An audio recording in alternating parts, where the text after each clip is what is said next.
Hello hi, मी कल्पना तिडके. कल्पना तिडके या रेसिपी मध्ये मी आपलं स्वागत करत आहे. आज आपण बनवणार आहोत मऊ लुसलुशीत बेसन सँडविच ढोकळा. भांड्यामध्ये चटणी बनवून घेऊया. पुदिना, कढीपत्ता, कोथिंबीर, देठासहित कोथिंबीर टाकायची, आलं, हिरव्या मिरचीचे तुकडे, 2 हिरव्या मिरच्या घेतल्या मोठ्या, आणि ही शिमला मिरची, चमचा साखर टाकून घेऊया, अर्धा चमचा मीठ आणि पावभाग लिंबू पिळून घेऊया. प्रथम आपण याची चटणी बनवून घेणार आहोत. 2 भांडे घेतलेले, त्यामध्ये 1 वाटी यामध्ये बेसन टाकून घ्यायचे, दुसरी वाटी दुसऱ्या भांड्यात टाकून घ्यायची. याच वाटीच्या मापानुसार आपण पाणी पण टाकणार आहोत. यामध्ये अर्धी वाटी दही टाकून घेऊया. दुसऱ्या भांड्यामध्ये अर्धी वाटी दही टाकून घेत आहोत. त्याच वाटीच्या मापानुसार आपण पाणी पण टाकणार आहोत. यामध्ये 1 चमचा मीठ टाकून घेतले. दोन्ही भांड्यांचे प्रमाण सेम ठेवायचे. दुसऱ्या भांड्यामध्ये पण 1 चमचा मीठ टाकून घेतलेले आहे. पहिल्या भांड्यामध्ये 1 चमचा साखर टाकून घेतलेली आहे.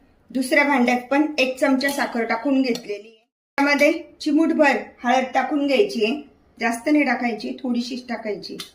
2 चमचे तेल टाकून घ्यायचे.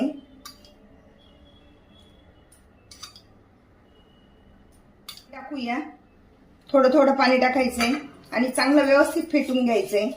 झालंय, अजून थोडं पाणी टाकून घेऊया. जास्त पातळ नाही करायचंय बॅटर. अशा पद्धतीचं हे बॅटर तयार झालं पाहिजे. त्यामध्ये आपण जे पीठ वगैरे घेतलेलं आहे, तर आता ते व्यवस्थित एकत्र करून घेऊया.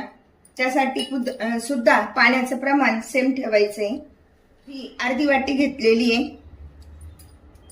प्रथम हे सर्व साहित्य व्यवस्थित एकत्र करून घेऊया. आता थोडं थोडं पाणी करून टाकूया.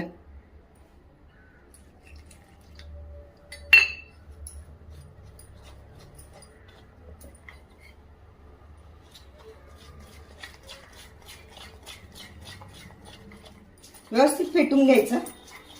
फेटल्यामुळे बॅटर हलकं पण होतं आणि सर्व साहित्य व्यवस्थित मिक्स पण होतं. अजून थोडंसं पाणी टाकून घेऊया.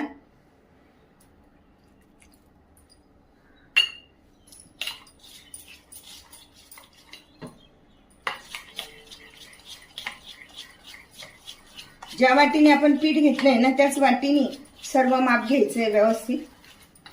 आता 2 मिनिटं हे भिजू देऊया. तोपर्यंत गॅसवर पाणी तापत ठेवूया. पाण्याला पण छान उकळी आली आहे. हे बॅटर तयार झालंय, तर त्यामध्ये 1 इनोचं पाऊच टाकून घेऊया. थोडंसं ठेवूया त्यामधलं. थोडंसं पाणी टाकून व्यवस्थित फेटून घेऊया. इनो टाकल्यानंतर बॅटर पण छान हलकं होतं आणि व्यवस्थित फेटला जातो. ढोकळा आपण बऱ्याच वेळा बनवलाय, पण आज आपण बनवत आहोत बेसन सँडविच ढोकळा. अशा पद्धतीने ते एकत्र झालंय व्यवस्थित. भांड्याला पण तेल लावून ठेवलेलं आहे. कुकरच्या भांड्यामध्ये ठेवून घेऊया.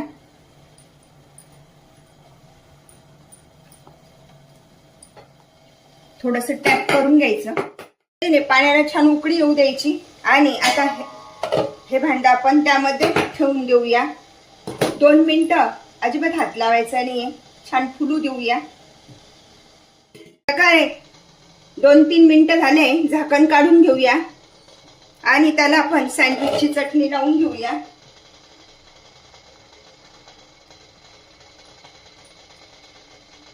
व्यवस्थित अशी पसरून घ्यायची चटणी.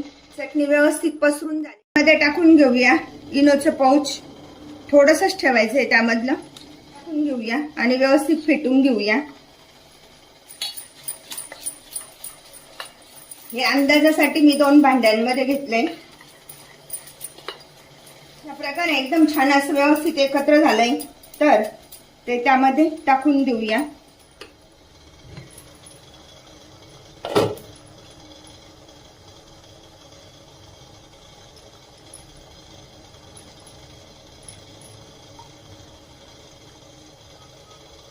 आणि झाकण ठेवूया 20 मिनिटं.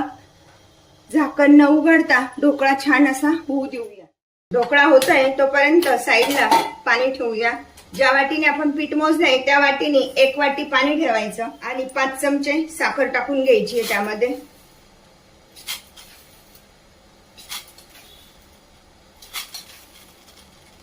अशा पद्धतीने 5 चमचे साखर टाकून आपण साखरेचं पाणी तयार करून घेणार आहोत.